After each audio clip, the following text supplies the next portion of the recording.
So have you seen the social media thread that's going around where you list the things that you like that no one else likes?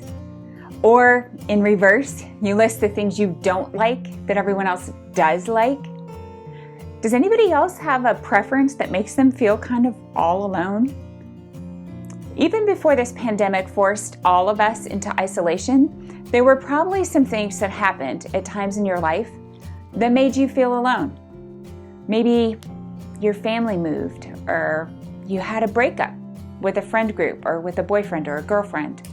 Or maybe you had a question or feeling or a doubt or trouble feeling connected with your parents. Those things can all make us feel like we're on our own. And I know what it feels like to feel alone too. This time we're having right now, it's different than experiencing independence or freedom, isn't it? This on your own feeling, it's more like loneliness and fear, uncertainty, anxiety, all wrapped up in one. And when we feel like we're on our own, we start to believe things that seem true in the moment, but generally aren't really that true. It can feel like nobody understands or ever will. It can feel like we're always going to be stuck here, that we can't get through this on our own. And we can become afraid so that the isolation intensifies. Here's what's so troubling about loneliness. Statistically speaking, almost half of Americans feel alone. That was before the pandemic. And there's a difference between being alone and feeling alone, isn't there? It's a difference between alone and lonely. And when it comes to loneliness, your generation has been flooded with it, even before schools closed. If you know me, you've heard me say it a lot. I believe that there is no generation that ever had to grow up in a harder era. And today that only seems more true than the last time I told you that. I believe it. I hate how hard it is for you. I hate that we're seeing a rise in everything that's hard for teenagers. Anxiety, self-harm, depression, even suicide. And I think it starts with feeling alone. Because loneliness, it tends to make us feel helpless. You know why loneliness feels so bad for us, don't you? Because it's not what God wired us for. God gave us an innate longing for close relationships. You and I were never meant to carry the weight of what we feel, experience, or worry about on our own. So it makes sense that when we don't have what we were created for, things don't go well for us. So let's talk about what you do about it. Yes, showing up for friends is important. So is being part of a small group. So is pursuing the connections that you have. But it's all the more real to us now than ever before that there are times when being alone or feeling alone is unavoidable. So we have to learn how to handle it. And spoiler alert, I'm a pastor, so I see what happened that very first Easter and in the days that followed, and I see that it can be a game changer for us when it comes to this issue that breaks my heart. It's probably not a super hard stretch right now to imagine yourself in the shoes of Jesus' closest followers that very first Easter. For years, they'd been traveling together, doing life together, hanging out every day with Jesus.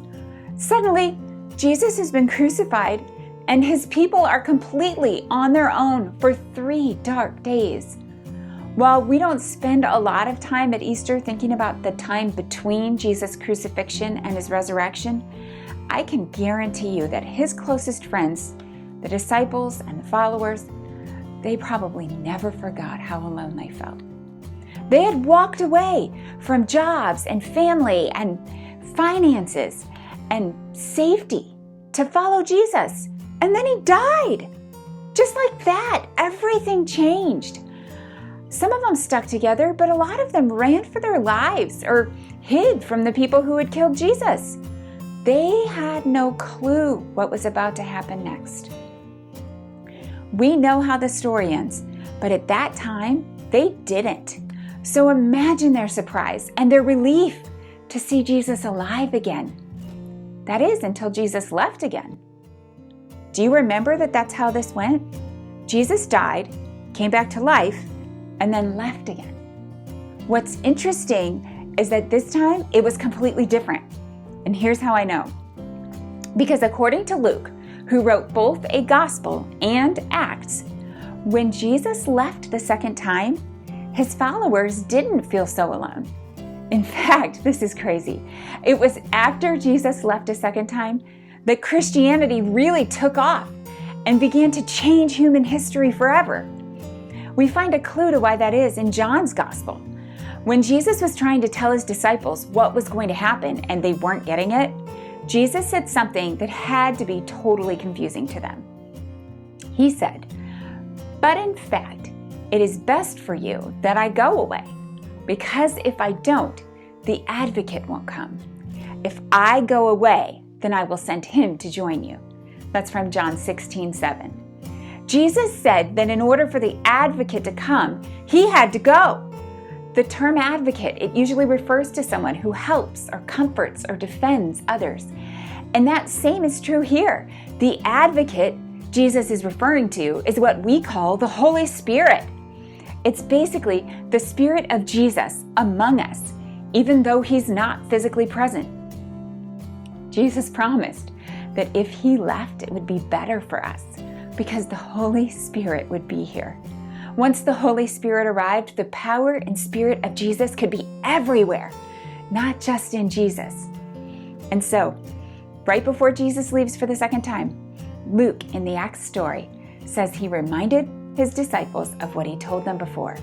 His physical body was leaving, but his spirit would remain behind. Listen, "But you will receive power when the Holy Spirit comes upon you, and you will be my witnesses, telling people about me everywhere. In Jerusalem, throughout Judea, in Samaria, and to the ends of the earth." That's Acts 1:8. Of all the things Jesus could have reminded his disciples of, he chose to remind them that even though he was leaving, they would not be alone. And guess what? It happened. Jesus' followers did receive the power of the Holy Spirit. They did tell people all over the world. And today, roughly 1/3 of the Earth's population says they believe that message. The Christian movement, started by Jesus and carried on by those first disciples, outlasted the powerful Roman Empire, outlasted intense persecution from governments and other religions, and lasted through thousands of years of change. The men and women who Jesus left twice started the greatest movement in human history, even when it looked like their leader had abandoned them, when they had no resources, when they had no worldly authority. The Holy Spirit gave them power, even though they seemed powerless. Here's the best part of all this. Jesus' promise, it wasn't just for his first disciples. When Jesus promised an advocate who would give us power and be with us, that was true for everyone who would ever believe in him. That means that you and I have access to that very same Spirit. You see, Easter is so much bigger than just a celebration of something that happened 2,000 years ago. Yes, Jesus' resurrection changed everything. And the resurrection is the center of everything we believe as Christians. But it's also a reminder of his power and presence that are still available to us today. Easter can change everything about how we live our lives right now because of this simple truth. Easter means you're never alone. What if the Holy Spirit could give us that kind of confidence? What if no matter how lonely or overwhelmed or misunderstood we felt, we could trust that we are never alone? Let me ask it more directly. What if this is real? What if the literal, actual God who created everything and died and rose again is literally always with you? What if the Holy Spirit, the Spirit of Jesus, is very real, very here, and wants to help you with whatever you're facing today? When we recognize that the Holy Spirit is with us, we know you can talk to him anywhere, any place, anytime, for any reason. What if the next time that you felt like you were on your own, you chose to talk to God about what you're facing and how you're feeling? We also know that we are stronger than we think we are. and that God's power and other believers will be there to support us too. You might feel like what you're facing is too powerful for you, and you know what? That might be true, but it's not too powerful for the one that is in you and the other Jesus followers around you. Remember, Easter means you're never alone. Imagine Jesus, the same Jesus who loves you, who died for you, looking you in the eyes and saying, "You're not on your own here. We are in this together." Maybe the best news you'll hear this week is that you don't have to imagine it, because the Holy Spirit makes it a reality. And that is why Easter is so very happy.